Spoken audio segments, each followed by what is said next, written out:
सुप्रभात, good morning. सीधा सौदा के आज के इस वेडनेसडे एडिशन में आप सबका स्वागत है। थोड़ी सी रिस्पाइट स्क्रीन्स पर है। एसजीएक्स निफ्टी कह रहा है आधे % से ज्यादा का उछाल होगा। एशिया में लार्जली सारे इवन हैंगसेंग शंघाई भी भरे में आ चुके हैं। ये तो बहुत तेजी से भरे में आ गया। सुबह डेटा गलत आ रहा था, पता नहीं, लेकिन अक्रॉस द बोर्ड एशिया में अच्छी मजबूती के साथ कामकाज हो रहा है। यूएस में एक रिलीफ टाइप प्ले आउट हो रही है। वहां पे बैंक्स ने मोमेंटम को लीड करा। शायद वो जो फियर्स थे कंटेजियन के, यानी कि एक बैंक की दिक्कत दूसरे और पूरे सिस्टम में आएगी, वो फियर्स थोड़े से रिड्यूस हो रहे हैं। उन सब के बीच में यूएस में जाते जाते कल अच्छी तेजी बन गई, तो मूड माहौल थोड़ा सा सुधरा है एटलीस्ट ग्लोबली। लेकिन हमारे भारतीय बाजारों के लिए उसके क्या मायने हैं? पहले एक बार पिच पे जरा कैमरा घुमाइएगा। वो पिच ऊपर से तो सख्त सख्त सी दिख रही है, सख्त वाली है, यस, पर असल मामला है क्या? कितना भरोसा करूं इस पिच पे?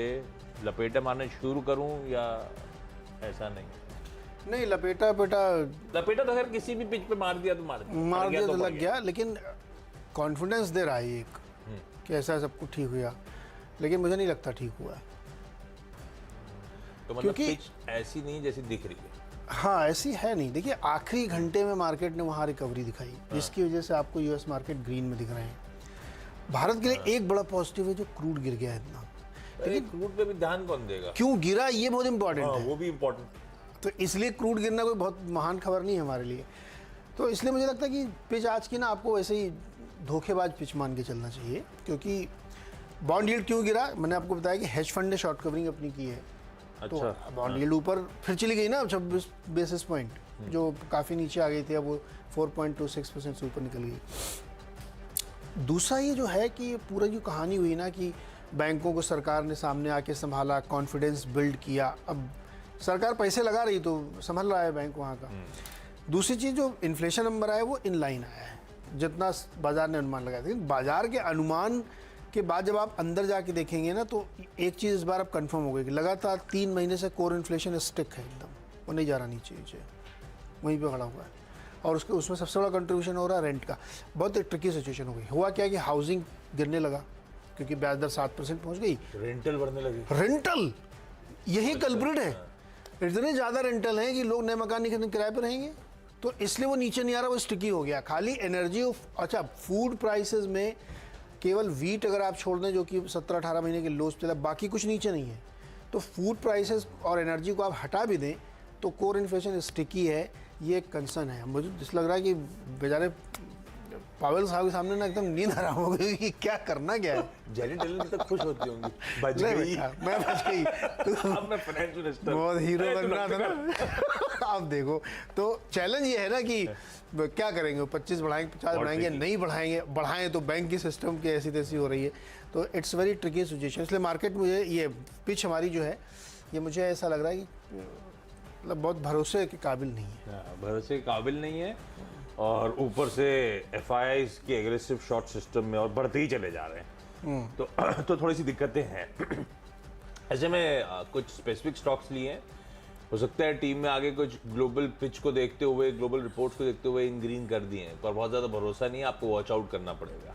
क्या वाकई हम अगर आधे % ऊपर खुल रहे हैं, उस पर फिर शॉर्ट कवरिंग आ रही है नहीं आ रही है सिस्टम में, वो मार्केट खुलने के बाद ही बिहेवियर से समझ में आएगा। इसलिए वॉच आउट करने की जरूरत होगी। कुछ ऑर्डर्स जो मिले थे उनसे शुरू कर रहा हूँ। एनबीसीसी ये लगातार बहुत ऑर्डर बैक कर रहा है।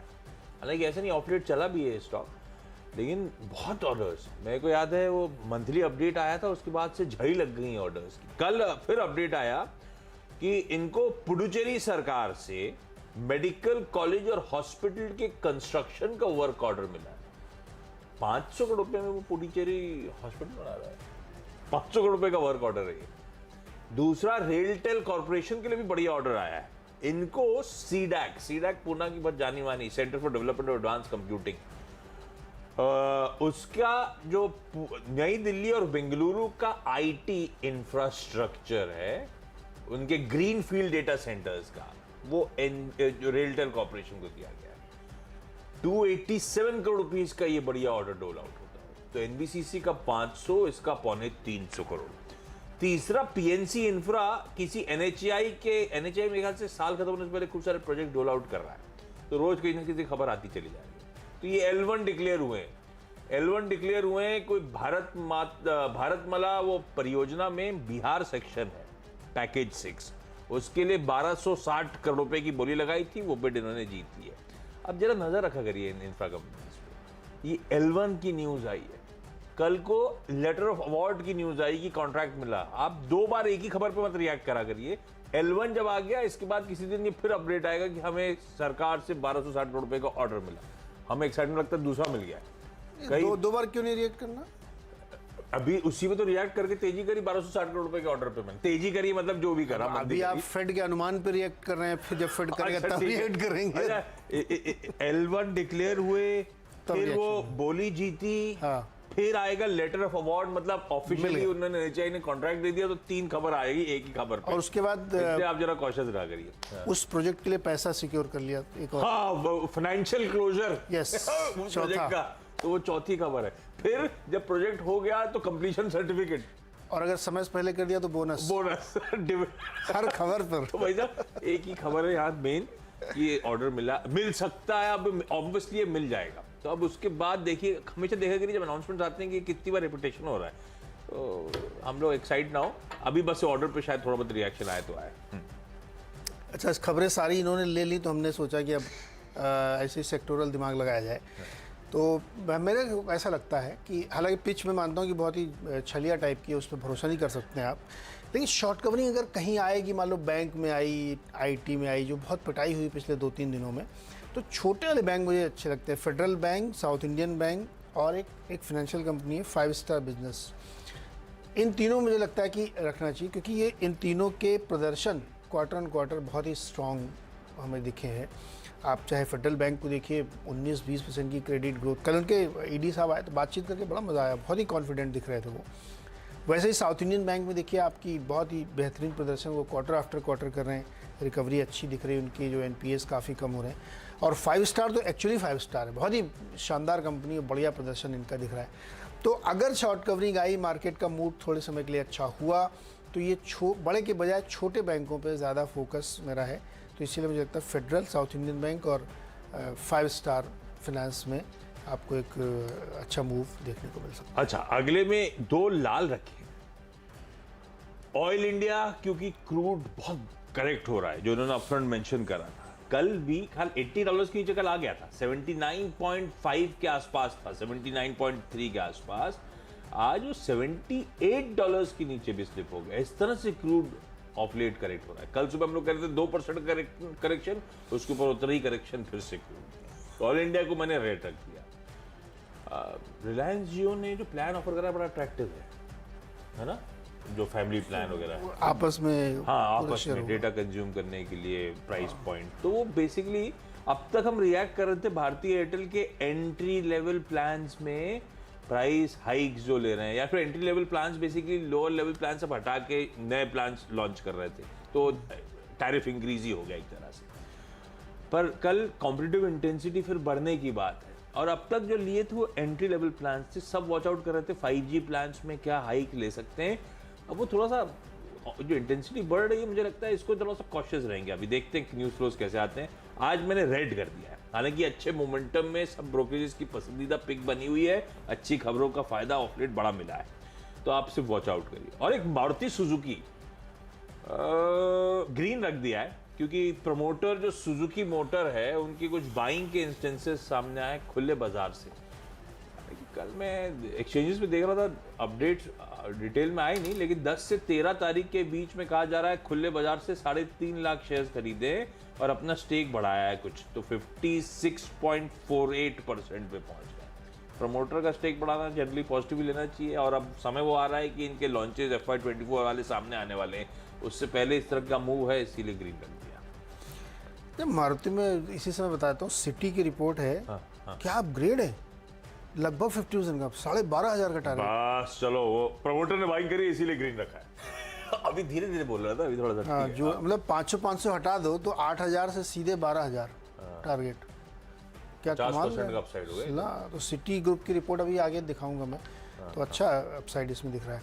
अच्छा, अगले मेरे 3 स्टॉक्स जो है वो BPCL मैंने इसलिए रखा है कि क्रूड बहुत नीचे आया है और आपको ध्यान होगा कि BPCL जो है बहुत करेक्शन के बाद परफॉर्म कर रहा है। यहाँ पे कल इसमें हल्की सी एक मोमेंटम दिखी थी।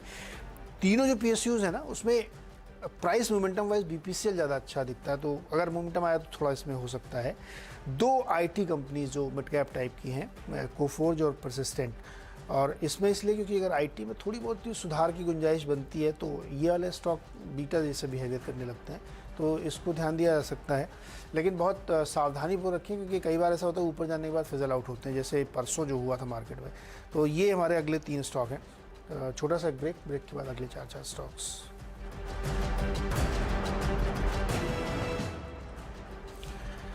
स्वागत है एक बार फिर से, और अगले 4 स्टॉक्स में 7वां GMR एयरपोर्ट, और इसको ग्रीन में रखा हमने इसलिए क्योंकि इन्होंने बताया कि 17 मार्च को QIP पर ये अपना फैसला करेंगे फंड रेज करने के लिए। तो प्राइस देखते हैं कितना एलिवेटेड रहता है, तो GMR देख सकते हैं। उसके बाद PVR है, इसमें CLSA की रिपोर्ट आई है, 2500 का टारगेट है। अभी कितना है, 1500 के आसपास होगा, हाँ 1527 है, 1000 रुपये ऊपर का टारगेट है। और उनका मानना है कि ये बड़ी ग्रोथ के लिए एकदम तैयार हैं और काफ़ी अच्छी ग्रोथ होगी क्योंकि स्क्रीन्स बहुत बढ़ा ली, और अब दोनों मेरे ख्याल में मिल भी गए तो उसका भी बड़ा फ़ायदा इनको होगा। IDFC फर्स्ट बैंक, इसमें भी एक रिपोर्ट आई है CLSA की, जिन्होंने 75 रुपये का टारगेट दिया है इसको।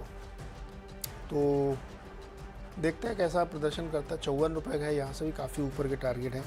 रडार पर लगा के रखिए, शॉर्ट कवरिंग होती है या मार्केट का मूड सुधरता है तो मूवमेंट आ सकता है।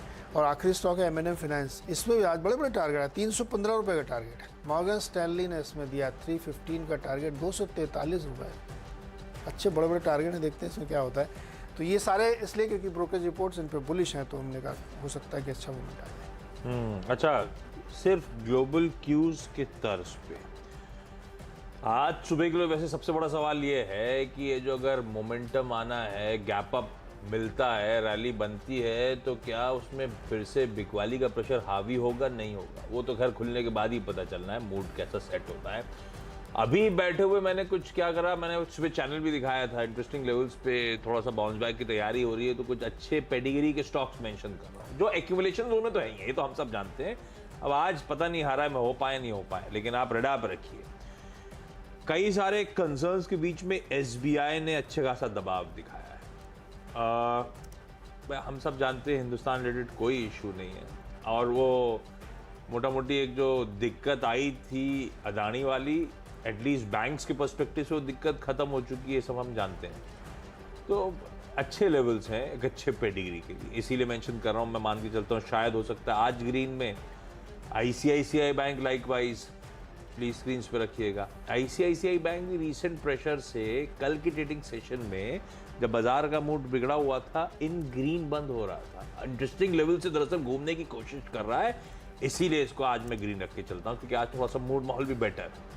होपिंग कल के मूव्स को और इनकैश करने को मिले। और 2 IT कंपनीज इधर उधर नहीं डिबेट कर रहा हूँ, दोनों IT मेजर्स ही रिस्ट्रिक्ट करूंगा अपने आप को।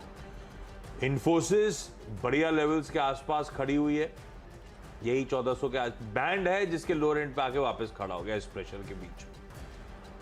कल नैस्डैक ने मोमेंटम बढ़िया डिलीवर कर दिया, मोमेंटम को लीड किया था।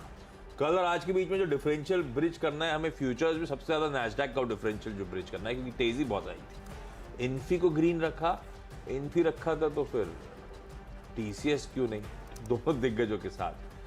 ADR छोड़ दीजिए, ADR दिखाने की जरूरत नहीं, ADR हमेशा कंफ्यूज करेगा आपको। ADR बहुत इलिक्विड होता है और ADR दरअसल हमें फॉलो कर रहा था, हम ADR को नहीं फॉलो कर रहे थे लार्जली। तो बेसिकली इन दोनों को ग्रीन लेके चल रहा हूँ, देखते हैं कैसा सेशन पैन आउट होता है। क्विकली छोटा सा ब्रेक ले लेते हैं, ब्रेक के उस पार लौटेंगे और टीम्स का एक क्विक रैप अप लेकर आएंगे।